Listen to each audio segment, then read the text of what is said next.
Assalamualaikum warahmatullahi wabarakatuh.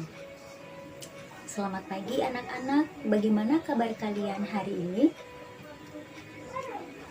Di masa pandemi ini kita harus senantiasa melindungi kesehatan untuk diri sendiri dan jangan lupa memakai masker, mencuci tangan, dan menjaga jarak. Baik, untuk beberapa minggu ke depan, di sini saya akan menggantikan Bapak Kisman untuk belajar mengenai materi Bahasa Indonesia kelas 9 di SMP Wahidin Kota Cirebon. Sebelum kita ke materi, alangkah baiknya saya memperkenalkan diri saya sendiri.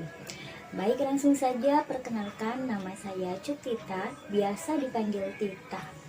Saya dari mahasiswi IAIN Syekh Nurjati Cirebon. Di sini saya ditugaskan untuk PLP, pengenalan lapangan persekolahan.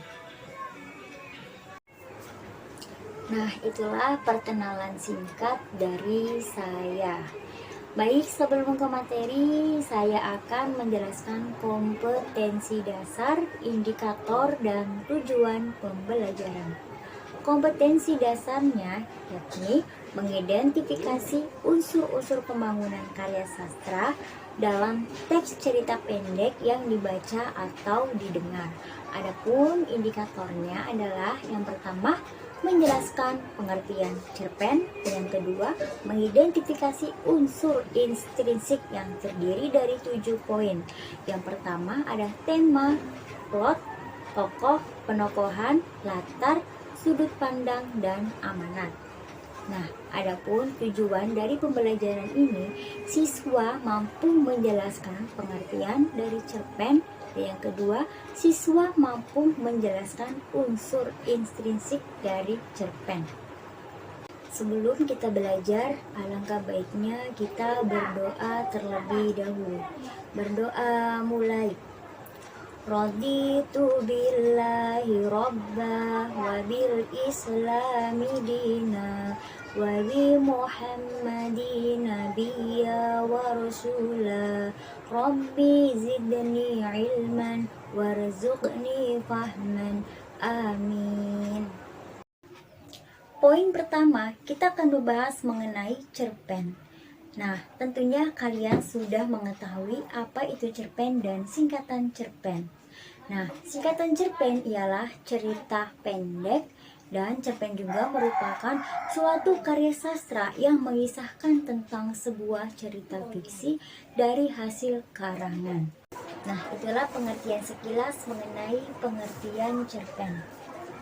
Nah, buat kalian yang masih bingung ketika berada di perpustakaan, nah, terus ada sebuah buku nih, ada dua buku yang tebal dan tidak tebal. Kalian ingin membaca cerpen, namun bingung mengambilnya nih. Ini cerpen yang mana sih? Bagaimana cara membedakan antara yang bukan cerpen dan cerpen? Nah, saatnya kita membahas mengenai ciri-ciri cerpen itu apa saja sih? Ciri yang pertama, bentuk tulisan yang begitu singkat, padat, dan berbeda daripada novel karena jumlahnya sekitar 500 sampai 10.000 kata saja. Dan ciri yang kedua, sumber cerita dari kehidupan sehari-hari atau pengalaman diri sendiri maupun orang lain. Nih, buat anak-anak yang hobi mengarang atau menulis, kalian bisa nih membuat cerpen dengan sesuka hati kalian. Dan selanjutnya ciri yang ketiga, biasanya penggunaan kata-kata dari cerpen ini sifatnya sangat ekonomis ya, sehingga mudah dipahami oleh para pembaca. Dan yang terakhir, ciri-ciri dari cerpen adalah penokohannya yang sederhana dan singkat. Nah, itulah ciri-ciri dari cerpen. Saatnya kita beralih ke manfaat cerpen. Biasanya saat kita melakukan sesuatu pasti memiliki faedah atau manfaat. Nah, adapun manfaat dari membaca cerpen adalah yang pertama itu pastinya mendapat hiburan. Contohnya, pada saat kita membaca cerpen, isi teks dari cerpen itu menarik sehingga kita ikut terhibur. Dan biasanya kalau ceritanya sedih, kita juga ikut sedih. Nah, jadi saat kita membaca cerpen, terbawa suasana walaupun kita hanya membaca. Dan manfaat yang kedua, kita bisa belajar tentang kehidupan, seperti pada karakter dari cerpennya. Misalnya, itu karakternya buruk ataupun tidak baik. Nah, kita belajar dari si karakter tersebut, kita menyadari bahwa tidak boleh melakukan hal-hal yang seperti itu. Mungkin itu hikmah dari kita membaca cerpen. Saatnya kita berlanjut ke poin yang kedua mengenai unsur-unsur pembangun cerpen. Nah, unsur pembangun cerpen ini terbagi menjadi dua bagian. Yang pertama, ada unsur intrinsik cerpen, dan yang kedua, ada unsur ekstrinsik cerpen. Unsur intrinsik cerpen ini unsur pembangun yang berasal dari dalam cerpen. Sedangkan unsur ekstrinsik ini unsur pembangun yang berasal dari luar cerpen. Kita bahas satu persatu mengenai unsur pembangun cerpen. Yang pertama, ada unsur intrinsik cerpen ini terbagi menjadi 7 bagian. Yang pertama, ada tema. Yang kedua, ada latar. Yang ketiga, ada alur. Yang keempat, ada tokoh dan penokohan. Yang kelima, ada sudut pandang. Yang keenam, ada gaya bahasa. Dan yang ketujuh, ada amanat. Kita bahas yang pertama mengenai tema. Tema merupakan gambaran umum dalam sebuah cerita. Tema ini berbeda dengan judul. Kalau tema merupakan sebuah gagasan pokok, sedangkan judul penjabaran atau perincian dari sebuah topik. Dan yang kedua mengenai alur atau plot. Alur ini terbagi menjadi 3 jenis. Yang pertama ada alur maju, dan yang kedua ada alur mundur, dan yang ketiga ada alur maju mundur. Alur maju ini dikisahkan dari penokohnya yang bersifat dari ia kecil hingga dewasa.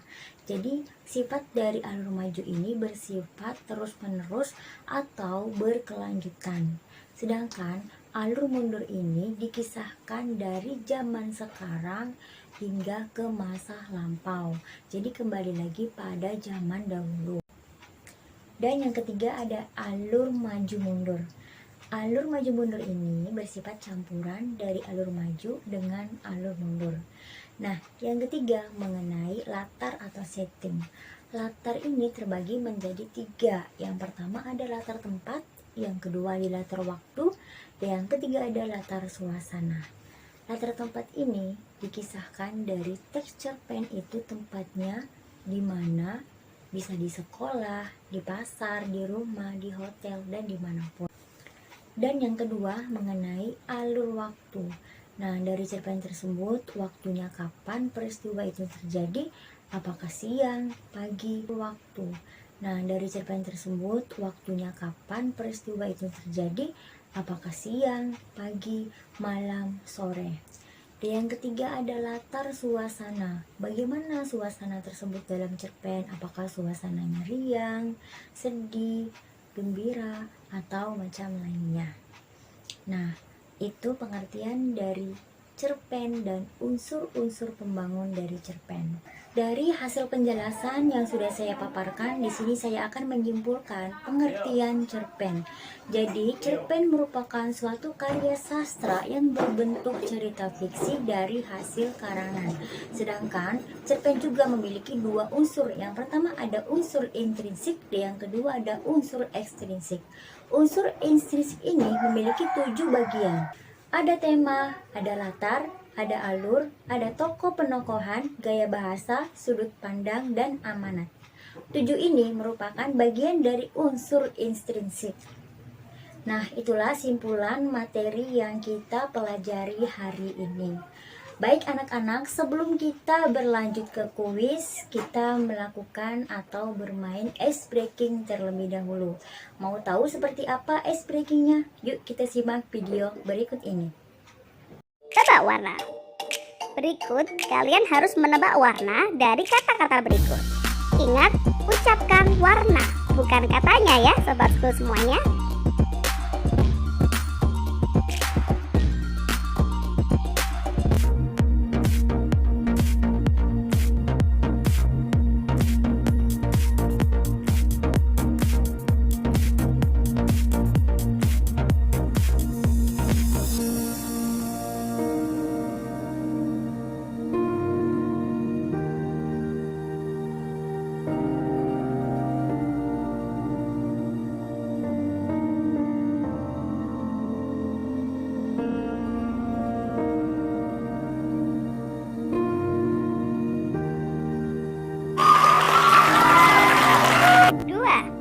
Sholti.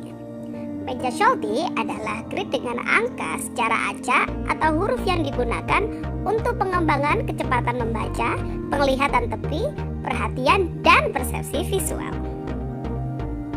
Berikut kalian harus mengurutkan dari angka 1 sampai 25 dalam waktu 25 detik.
Gerakan tangan.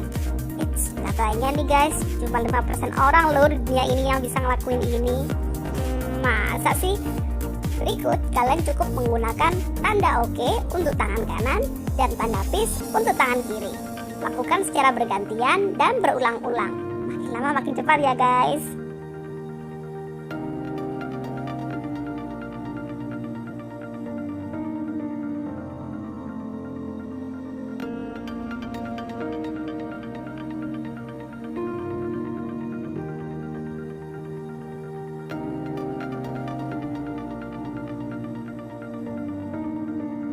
Nah, anak-anak, bagaimana? Apakah sudah fokus?